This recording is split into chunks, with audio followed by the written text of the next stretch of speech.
BNR gold and diamonds తరుగు తక్కువ బంగారం ఎక్కువ. ఇప్పుడు మన వైజాగ్ లో July 24న grand opening.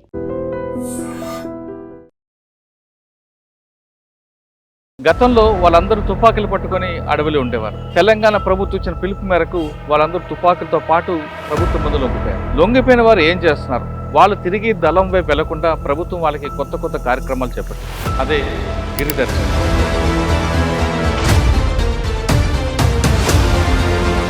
Bhadradri Kothagudem జిల్లాలో ఒక 10 మంది మాజీలని ప్రభుత్వం ఎంచుకుంది. వాళ్ళందరికీ భద్రాచలం టెంపుల్ దగ్గరగా, అదేవిధంగా కిన్నెరసాని ప్రాజెక్టు, వాటితో పాటు పర్ణశాల, ఈ 3 ప్రాంతాల్లో మాజీలందరూ ఉండి టూరిస్ట్ గైడ్లుగా చేయాలని ప్రభుత్వం నిర్ణయించింది. ప్రస్తుతం అంతా ఉన్నవారు ఉపా మోహన్ రావు, లక్ష్మయ్య, కాంచి ముత్యాలరావు.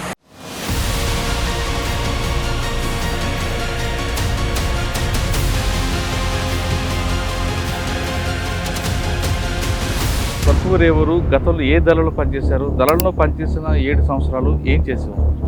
అసలు మా ఊరు అంజుపాక. నేను సరళ సబరి ఏరియా దళాల్లో ఎల్ఓసిలో అంటే ఒక ఆర్గనైజింగ్ కమిటీలో నేను ఒక కమాండర్గా పనిచేసింది సార్. కొన్ని సమస్యల మీద పరిష్కార మార్గాల కోసం మేము ఉన్నటువంటి డేరాలోకి అంటే డెన్లోకి వచ్చి గ్రేహౌండ్స్ బలగాలు 2-3 చోట్ల మా మీద దాడులు చేశారు సార్. మీరు లోపలికి రోడ్లు వేయకుండా, లోపలికి ప్రభుత్వం చేపట్టిన కార్యక్రమాలు రానివ్వకుండా అడ్డుకోబట్టే కదా మీకు అక్కడ అభివృద్ధి ఆగిపోయింది. మేము ఏ అభివృద్ధి కార్యక్రమాలకి వ్యతిరేకంగా మేము పోరాడలేదు. ప్రభుత్వం పిలుపు మేరకు మీరు బయటకు వచ్చారు. మీకు ఇక్కడ గిరి దర్శనం ఉద్యోగం ఇచ్చి మీరు ఇప్పుడు ఎక్కడ భద్రాచలం టెంపుల్ దగ్గర ఉంటారు. ఇక్కడ ఉండిన తర్వాత ఈ కార్యక్రమంలో హాయిగా ఉందా, అక్కడ హాయిగా ఉందా? 2 విధాలుగా చెప్పుకోవాలి సార్. ఉద్యమం అనేది ఒక భక్తి బెరుగు కోసం అనే దాని మీద ఒక కాన్సెప్ట్ అయితే, ఇప్పుడైతే ప్రభుత్వం నుంచి డిపార్ట్మెంట్ గుర్తించి కల్పించాలనే ఉద్దేశం గిరిదర్శకులు పిలిపియడం. మీరు లైన్లో ఉన్నటువంటి భక్తులు ఎవరైతే ఉంటారో తోపులాట, లైన్లు తప్పిపోవడం, దానికి మళ్ళీ ఎదురు వ్యక్తులు గొడవ పడడం, ఇట్లాంటివి ఏమైనా జరుగుతానికి. పర్ణశాల విషయం చెప్పు. రాముడు, లక్ష్మణుడు, సీత 14 సంవత్సరాలు వనవాసం వచ్చిన సమయంలో 3.5 సంవత్సరాలు పర్ణశాలలో ఉన్నటువంటి ప్లేస్ సార్ అది. రాముల వారి చరిత్ర గురించి చెప్పండి. ఒకప్పుడు మాజీ మావోయిస్టు కదా. రామ భక్తుడు అనగా మనకి భద్రుడు అనే భక్తుడు ఇక్కడ నిత్యం పూజిస్తుండేవాడు శ్రీరాముల వారు. దేవుడికి ఇచ్చినటువంటి వరం ప్రకారంగా ఇక్కడ శ్రీరాముల వారు, సీతమ్మ, లక్ష్మణులు స్థిరం ఉండడం. వామాంక స్థిత జానకి పరిలసత్ కోదండ దండం కరే.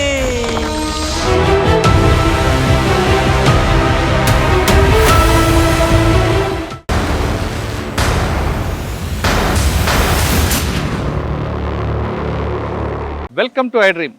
గతంలో వాళ్ళందరూ తుపాకులు పట్టుకొని అడవిలో ఉండేవారు. తెలంగాణ ప్రభుత్వం ఇచ్చిన పిలుపు మేరకు వాళ్ళందరూ తుపాకులతో పాటు ప్రభుత్వం ముందు లొంగిపోయారు. లొంగిపోయిన వారు ఏం చేస్తున్నారు?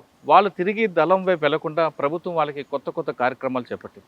అదే గిరిదర్శనం. భద్రాద్రి కొత్తగూడెం జిల్లాలో ఒక 10 మంది మాజీలని ప్రభుత్వం ఎంచుకుంది. వాళ్ళందరికీ భద్రాచలం టెంపుల్ దగ్గరగా, అదేవిధంగా కిన్నెరసాని ప్రాజెక్టు, వాటితో పాటు పర్ణశాల, ఈ 3 ప్రాంతాల్లో మాజీలందరూ ఉండి వాళ్ళకి టూరిస్ట్ గైడ్లుగా చేయాలని ప్రభుత్వం నిర్ణయించింది.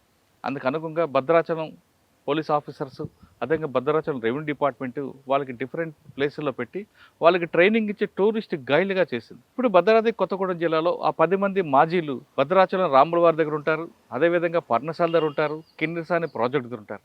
భక్తులకి ఆ టెంపుల్ దగ్గర దర్శనం చేయించడంతో పాటు భద్రాద్రి కొత్తగూడెం యొక్క విశిష్టతను చెప్పడం, పర్ణశాలకు తీసుకెళ్ళడం, పర్ణశాలలో ఎందుకు జరిగింది, సీతమ్మది ఏంటి కథ చెప్పడం, కిన్నెరసాని ప్రాజెక్టులో ఏం జరిగింది, ఇవన్నీ వివరించడంతో ఈ మాజీలందరూ కూడా టూరిస్ట్ గైడ్లుగా మారారు.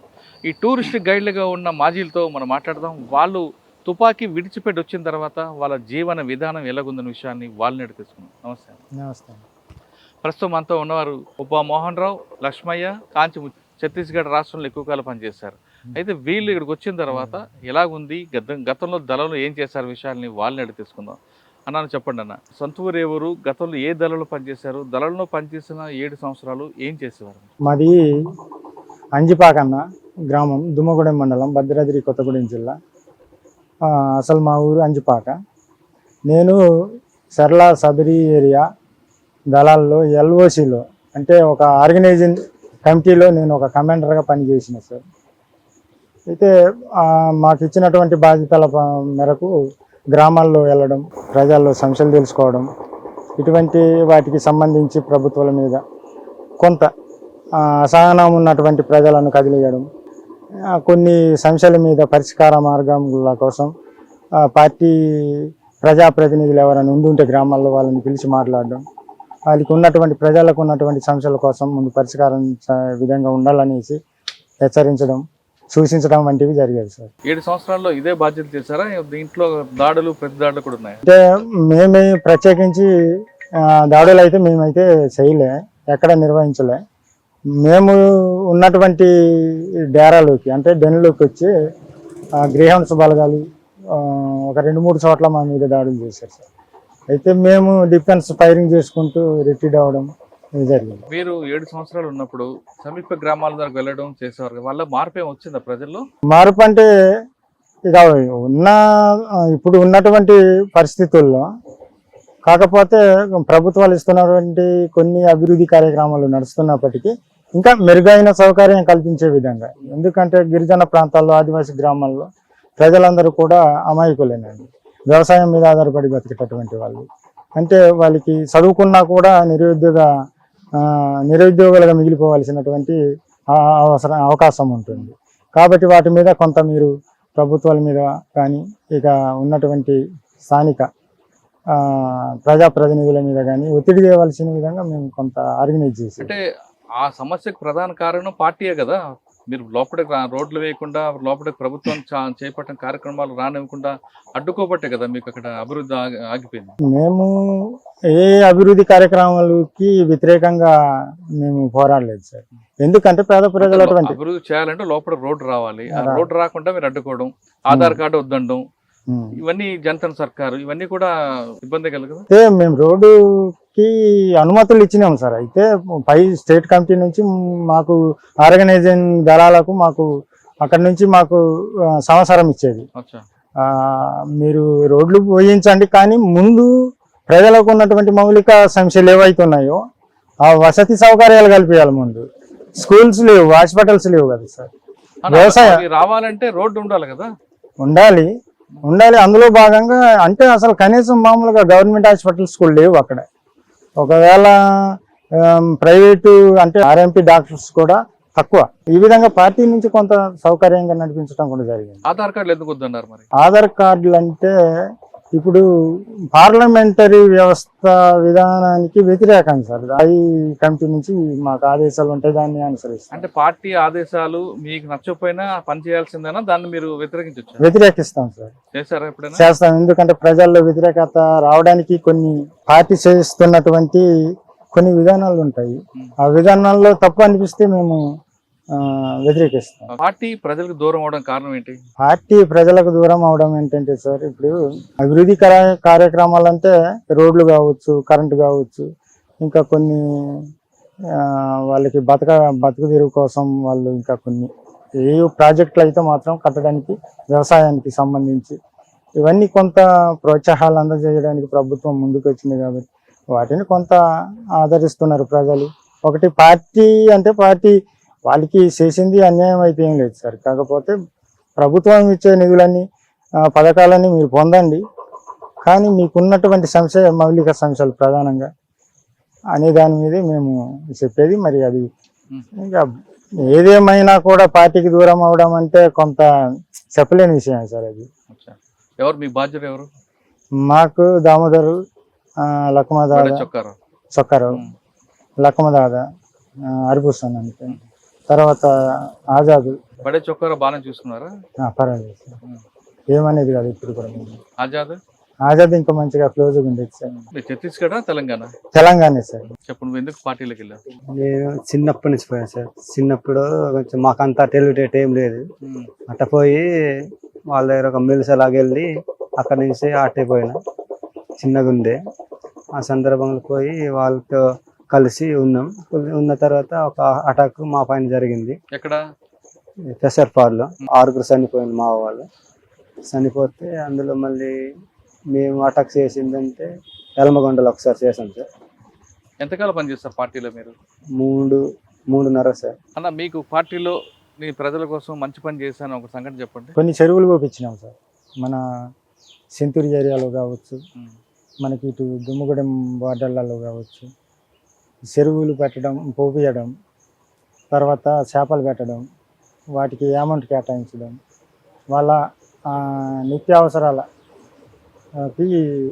అందుబాటులో ఉండేది. కొంత ఆర్థిక సాయం కూడా చేసేది సార్ కుటుంబాలకి. కొంత హాస్పిటళ్ళు, ప్రైవేట్ హాస్పిటల్కి తీసుకురావడానికి కానీ, ఇటు రవాణా ఖర్చులు ఇవన్నీ ఎక్కువ ఉంటాయి కాబట్టి ఆర్థిక సాయం కూడా చేసేది సార్. కొంత అమౌంట్ చేసేది. సరే, ప్రభుత్వం పిలుపు మేరకు మీరు బయటకు వచ్చారు.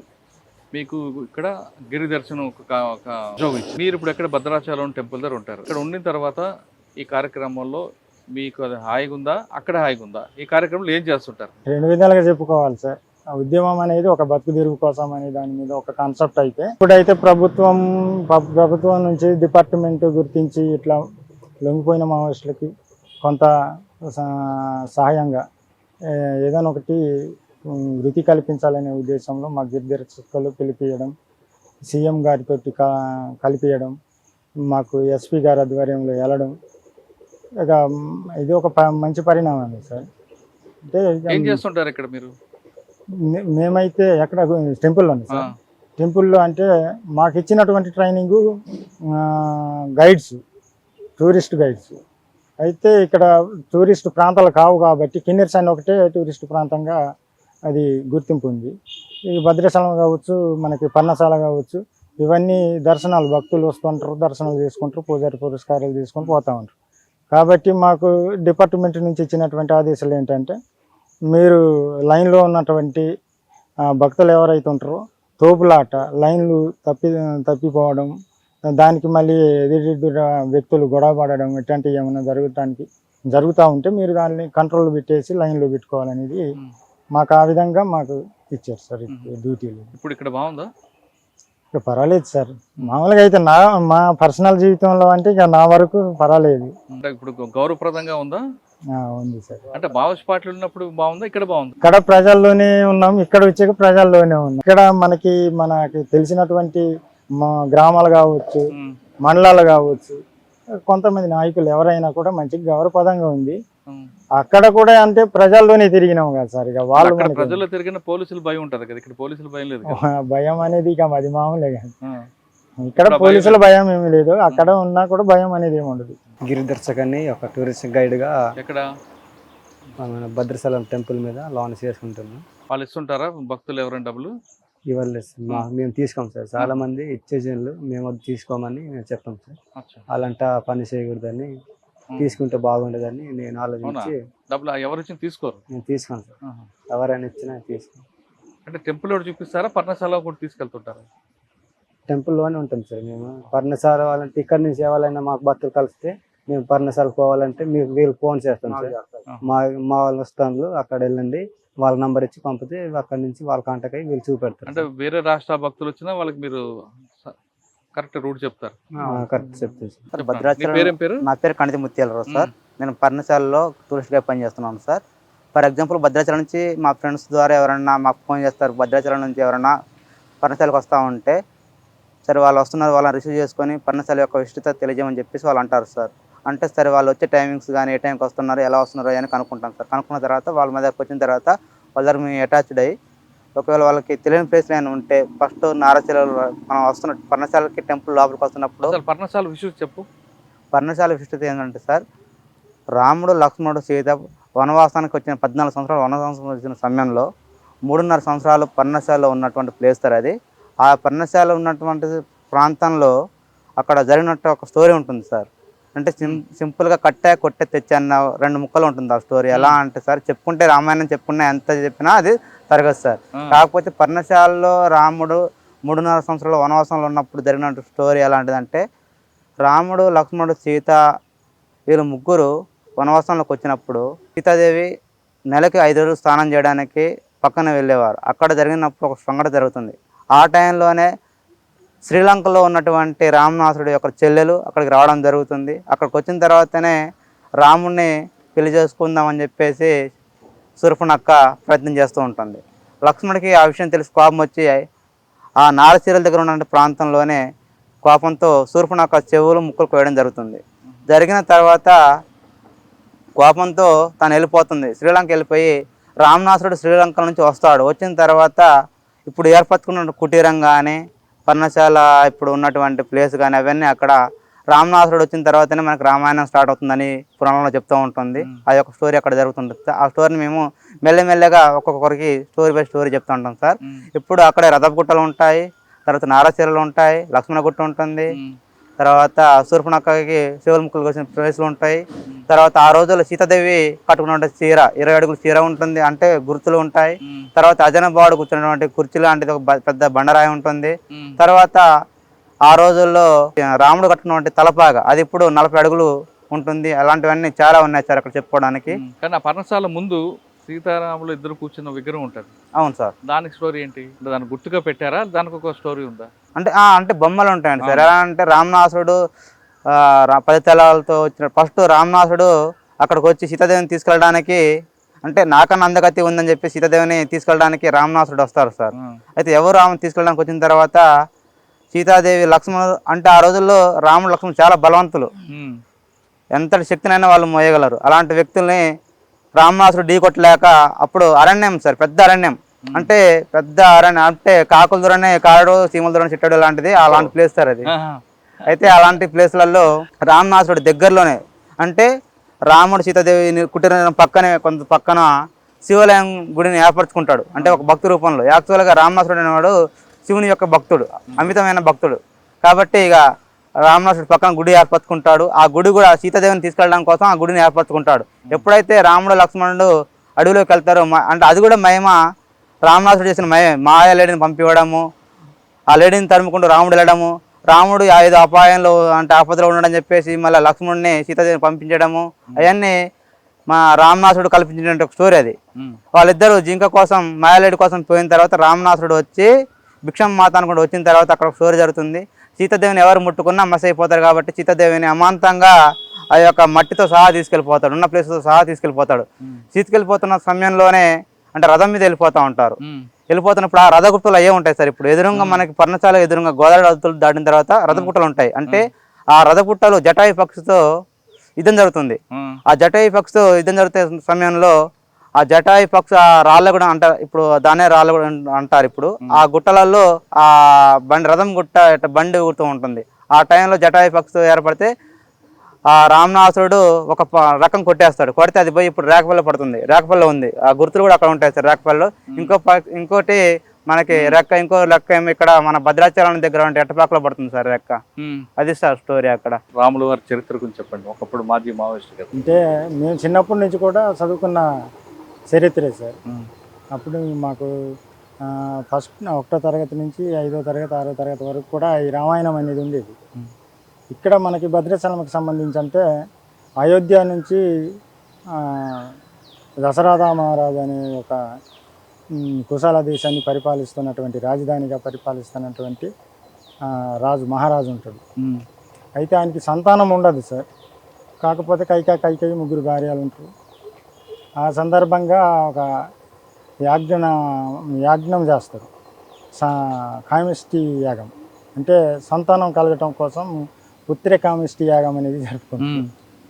అయితే అందులో ఆ పాయసం ఇవ్వడంతో 3కి సంతానం అనేది వస్తుంది. ఆ సంతానంలో భాగంగా రాముడు, తర్వాత భరతుడు, లక్ష్మణుడు, శత్రుఘ్నులు అని ఈ 4 జన్మిస్తారు.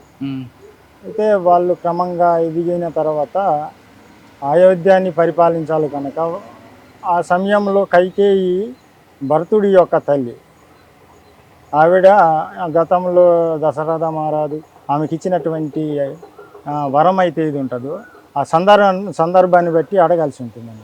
అంటే వేరే ఒక ఆవిడ వాళ్ళ మధ్య వైరుధ్యాన్ని పెంచి ఆ వరాన్ని పొందే విధంగా ఆమెకి చెప్పడంతో ఆవిడ అడుగుద్ది, మహారాజా నాకు భరతుడికి పటాభిషేకం ఇవ్వాలి, రాముని 14 సంవత్సరాల వనవాసం చేయాలని చెప్పేసి కోరుకుంటుంది.